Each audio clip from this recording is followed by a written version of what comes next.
War is afoot.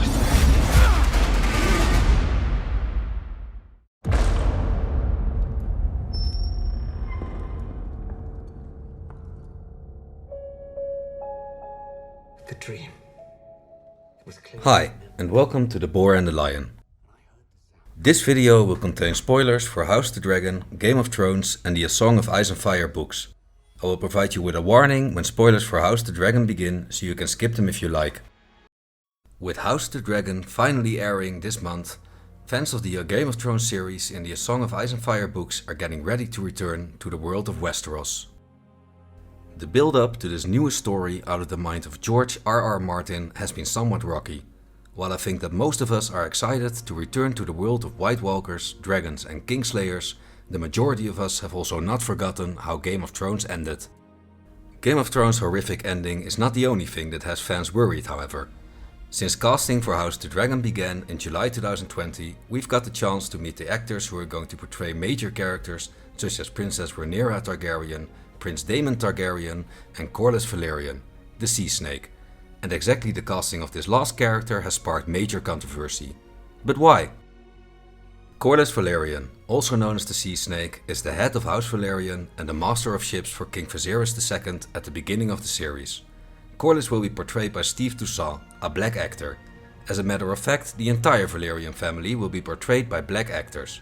So why are people so angry about this? Let's dive in. House Velaryon is a noble house from the Crownlands who rule over the island of Driftmark. At the time of A Game of Thrones, they are sworn to House Baratheon of Dragonstone, and therefore they are bannermen of Stannis Baratheon. Not a single member of House Velaryon is portrayed in Game of Thrones, and to be honest, they are just minor characters in the story, so to most people, House Velaryon will be a name that they hear for the first time. Historically, House Velaryon was one of the strongest houses that was loyal to House Targaryen. When House Targaryen left the Valyrian Peninsula to settle on the island of Dragonstone in 114 BC, they found House Velaryon on the next island over, already living there. 12 years later, the Doom destroyed the Valyrian freehold and House Targaryen became the only family of dragon lords in the known world. But they were not the only house of Valyrian descent to survive the Doom. House Celticar, House Cohaerys and House Velaryon also survived the Doom. And all three houses are of Valyrian descent. For the better part of their 3-century reign, House Velaryon were the most important bannermen to House Targaryen. House Velaryon is a house that specializes in seafaring, and therefore they have always provided a great part of the royal fleet for the Iron Throne. When Aegon and his sisters started their conquest of the Seven Kingdoms, Velaryon ships ferried their armies from Dragonstone to the mainland. Because of this proficiency with ships and their large fleet, the title of Master of Ships was traditionally held by a member of House Velaryon, to the point that was almost considered hereditary. Leading up to the events of House of the Dragon, House Velaryon also provided a Hand of the King and the very first Lord Commander of the King's Guard. It is their shared Velaryon blood, however, that makes the Targaryens and the Velaryons so close. The Velaryon race is unique when compared to the other races that we meet in the books and the show. They are described as being inhumanely beautiful, having very pale skin, silver gold hair and purple-violet eyes, characteristics that they share with no other race in the known world. But most importantly, their blood gives them the power to control dragons. Controlling dragons gave House Targaryen the power to rule an entire continent for almost 3 centuries. And they did everything to keep this power to themselves. Because of this, they were quite picky about who they married, as they did not want to share this power with other houses in Westeros. Also, they were afraid that diluting the bloodline too much by constantly marrying non-Velaryon houses could lose House Targaryen the power to control dragons altogether. That's the reason that House Targaryen is so obsessed with keeping the bloodline pure. To accommodate this, House Targaryen has a custom to marry brother to sister. If this is not possible, they marry cousin to cousin, nephew to aunt, niece to uncle. Such close family members for marriages are not always available, however. When this happens, the Targaryens seek a marriage match with another house of Valyrian descent, although they have made exceptions to this for political reasons in the past. House Velaryon, as House Targaryen's most loyal bannermen and closest neighbors, have provided many marriage partners for House Targaryen. Aegon the Conqueror, who conquered the Seven Kingdoms and was the first king to sit on the Iron Throne, was himself a child of a Targaryen father and a Valyrian mother, as were his sisters. Their mother, Velena Velaryon, was herself half Targaryen through her mother. King Aenys Targaryen, the second king to sit the Iron Throne, was married to Alyssa Velaryon, and she was the mother of Jaehaerys Targaryen, the fourth king of the Seven Kingdoms. Jaehaerys is the grandfather of King Viserys, who is king at the start of House the Dragon. Lord Corlys Velaryon himself is married to a Targaryen princess, and both of his children are married to a Targaryen as well, which hopefully will be portrayed faithfully in the House the Dragon. So, House Velaryon are one of the last remnants of an almost extinct race, a race with unique physical characteristics and the almost godly power to control dragons. And as we have just seen, these characteristics give them a unique position in the eyes of their Targaryen kings. Out of all the options, to cast these characters in a different way from their counterparts in the books is asking for trouble.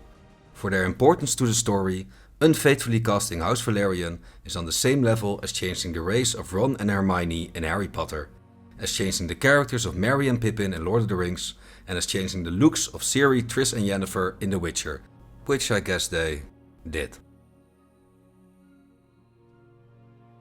But just an unfaithful adaptation is not the only reason for the backlash this casting caused.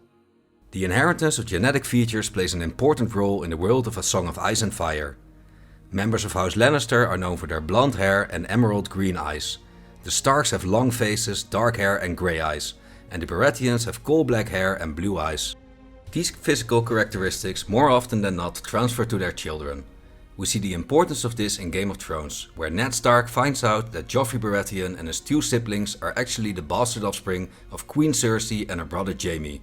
He discovers this based on the fact that the three children look nothing like their supposed father, while Robert's bastard children do take after him. Ned is of course executed for his discovery, and this leads to the War of the Five Kings. In House the Dragon, a similar plot unfolds itself. House the Dragon tells the story of the Dance of Dragons, a Targaryen civil war fought between the factions of Rhaenyra Targaryen and Aegon II. Rhaenyra, the Princess of Dragonstone, marries Laenor Velaryon, Corlys' son. Together they have 3 children who stand to inherit the Iron Throne after Rhaenyra. Laenor, however, is heavily rumored to favor the company of men. In the meantime, Rhaenyra is rumored to have an affair with her sworn shield, Sir Harwin Strong. Both Laenor and Rhaenyra have the classic Velaryon looks of silver hair and purple-violet eyes. Despite this, their 3 sons had brown hair, brown eyes and a pug nose. This leads many to believe that the 3 boys are actually bastards of Sir Harwin Strong by Rhaenyra Targaryen. Similarly to Game of Thrones, this leads many of the great houses of the Seven Kingdoms to believe that Aegon II has a better claim to the Iron Throne. And this is where the casting of House Velaryon starts to cause real problem for the story's plot. If Corlys Velaryon is black and his children are black, one of the most important twists of this television series is no longer viable. Now, a lot of media outlets report that fans who are disgruntled with House the Dragon's choice for Steve Toussaint to play Corlys are simply racist. While I will not deny that some individuals are, I genuinely believe that the majority of people who voice this opinion are simply not happy with their favorite book characters being unfaithfully adapted to the big screen. These opinions are strengthened by the fact that this messes up the plot, and seems to be done only because of identity politics. Aiming for a more diverse casting in television series is not something that I inherently disagree with though. Game of Thrones has done it before on multiple occasions, and none of these actors caused any kind of uproar even comparable to the casting of Steve Toussaint. The one that stuck with me the most was Areo Hota. He is the personal guardsman of Doran Martell, the Prince of Dorne. In the books, he is described as a 40-year-old white man with a beard who hails from Norvos, one of the northern free cities. In Game of Thrones, he is portrayed by Deobaya Opere. 2 other characters spring to mind when thinking of Game of Thrones. When Daenerys arrives at the city of Kart, she meets the merchant prince Xaro Xaondaxos. In the series, he vouches for her entering the city and accommodates her stay in his palace. His story in Game of Thrones differs heavily from the books, and so does his appearance. In the books, Xaro is Karteen by birth, and the inhabitants of Kart are known as milkmen to the Dothraki because of their pale skin. In Game of Thrones, Xaro is portrayed as an immigrant from the Summer Isles, and he is portrayed by Nonso Anozi. Stannis Baratheon, in his war for the Iron Throne, deploys his trusted advisor Davos, the Onion Knight, to find him mercenaries to bolster his army. Davos makes a deal with his friend, Salador San, a notorious pirate captain from Lys. Lys is one of the free cities in Essos.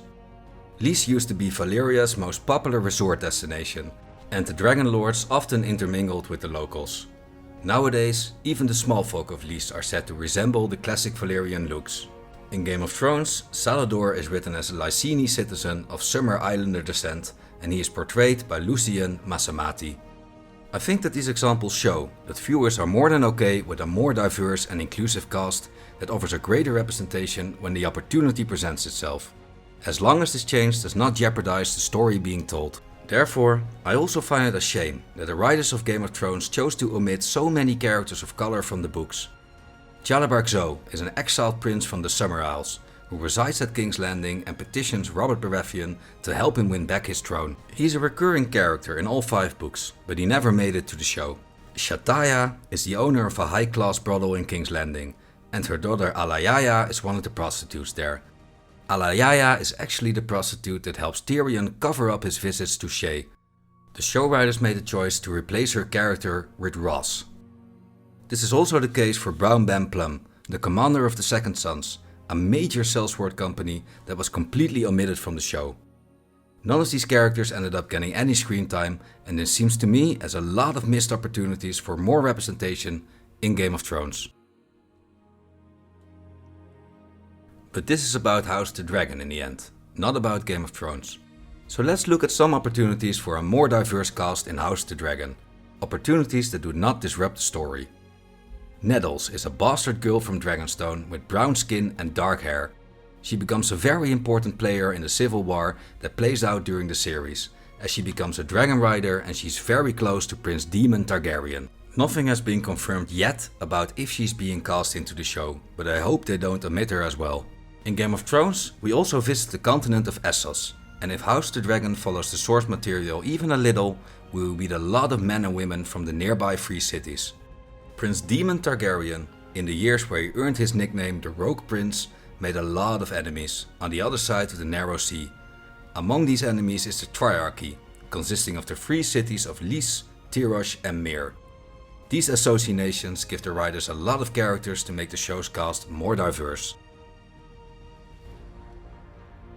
The final option would be to create an entirely new character for the show. I have to admit that I'm not the biggest fan of this option, but Game of Thrones has shown us that it can be done. For example, Robb Stark's wife in the series is Talisa Magir, whom he meets while fighting in the Riverlands. Talisa hails from Volantis, a southern free city.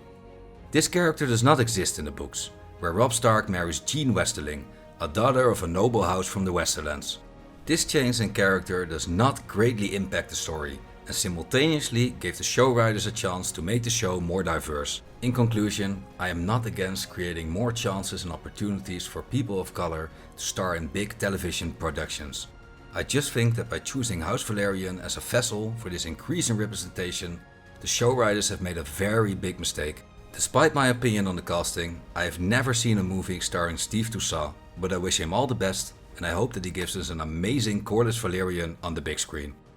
What do you think about Steve Toussaint playing Corlys Velaryon? Please let me know in the comments. And all the dragons roared as one.